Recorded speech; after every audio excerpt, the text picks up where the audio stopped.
In the summer of 2023, in the remote Amazonian village of Alto Nanay, Peru, it erupted into panic. Villagers claimed that tall, armored beings were stalking their homes at night. They hovered silently above the ground on hoverboards. Their eyes glowed in the dark, and bullets bounced harmlessly off of them. One teenage girl was attacked and left with a clean wound across her neck, sharp and surgical. So terrified, locals reached for an old word that they understood, los pelacaras, the face peelers. Now, an investigator named Timothy Alberino traveled upriver to hear the story firsthand. A teenage victim described a chilling encounter. She saw a tall figure surfing on a circular platform. It forced a spray into her nose, smeared cream, and then used a wand-like tool to cut her neck. Another tall figure hovered nearby. She screamed, and then came a detail that made her testimony even more unnerving. One of the figures spoke, not in Spanish, not in Quechua, but in English. When her family arrived with flashlights, the beings lifted away, retreating into the jungle night. And authorities moved quickly to close the case. Of course, they blamed illegal gold miners. Now, according to officials, gangs had been using jetpacks, armor, and bright lights to frighten locals away from the river. Now, on the surface, this could fit, right? Peru is plagued by illegal mining mafias who poison rivers and they terrorize the local communities. But in Alto Nanay, the explanation falls very short, and it falls apart. First off, there is no gold in Alto Nanay. As you can see here, miners operate elsewhere. No equipment was ever recovered, no jetpacks, no armor, not even a discarded bolt. And anyone who knows jetpacks knows their limits. They are noisy. They are hot and they're short-lived. Yet villagers described these beings hovering silently for long stretches under a jungle canopy. So the girl's wound looked surgical, again, not like a machete, and villagers overheard the attacker saying, "Don't damage the face." Now, for thugs or miners, that instruction makes no sense. But if the objective was something like biometric or neurological cataloging, it fits disturbingly well.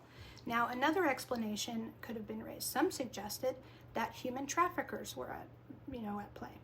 The Amazon is a trafficking corridor, but traffickers avoid attention. They don't stage alien invasions that attract the Navy and global media. No disappearances were tied to Alto Nanay. Now, another theory is psyops, and history shows this is possible. During the Vietnam War, Operation Wandering Soul was... It used ghostly broadcasts to terrify enemy fighters steeped in local beliefs. So folklore as a weapon is not new, but psyops rarely leave cauterized wounds. And psychological psyops don't repeat them with the same pattern across decades, because this pattern goes back. In 1977, the fishing villages of Colares, Brazil, reported luminous crafts descending at night and firing beams at people. Victims were left with burns and blood loss. Now, local doctors treated over 30 patients, and they said that the injuries looked like a directed heat or radiation. The Brazilian Air Force launched an Operation Prato, which was gathering hundreds of pages of reports, more than 300 photos, and 16 hours of film of structured craft. Now, the public was told it was psychological, but the documents themselves, they don't seem to support that. They admitted that the objects were real and intelligently controlled.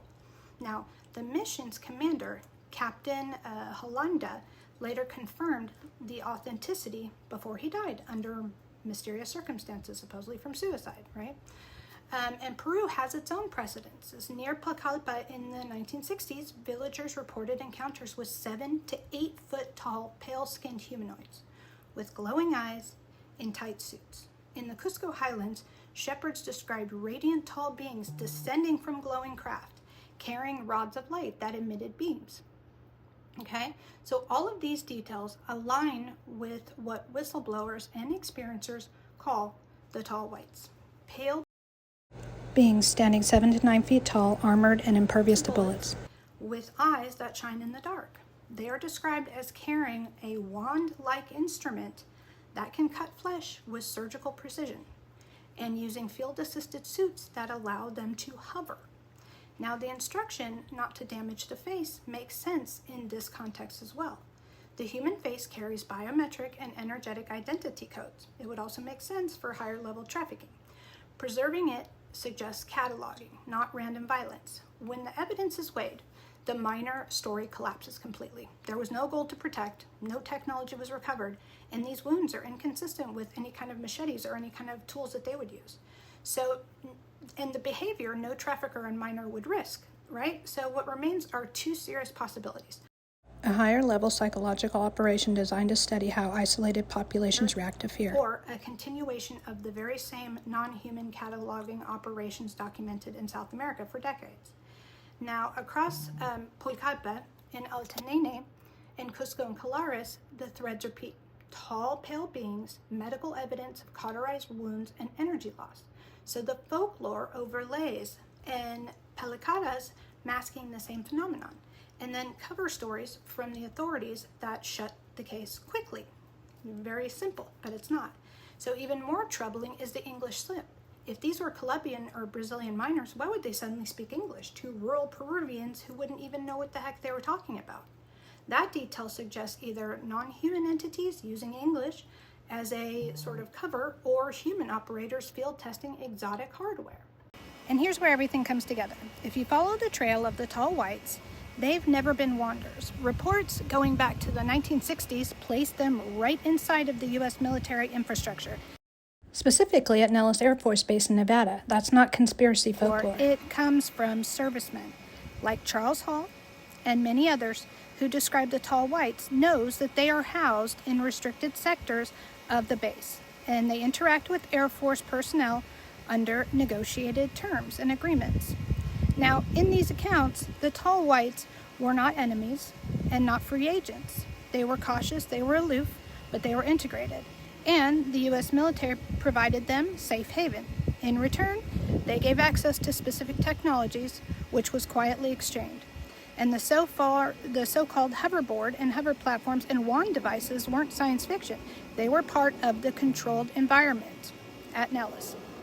So, if villagers in Alto Nanay describe tall armored beings on silent platforms with precision beam tools, it doesn't mean tall whites broke protocol. And it doesn't mean that they wandered into Peru. It means something far more grounded, that the military has had access to their technology for quite some time, and may be testing it in live environments under the cover of folklore. So it looks a lot less like gold mine dispute and more like a classified test environment. The face peeler panic gave cover, folklore gave deniability, and the villagers unknowingly became witnesses to advanced technology that our own government almost certainly has borrowed and is still trying very hard to keep hidden from us.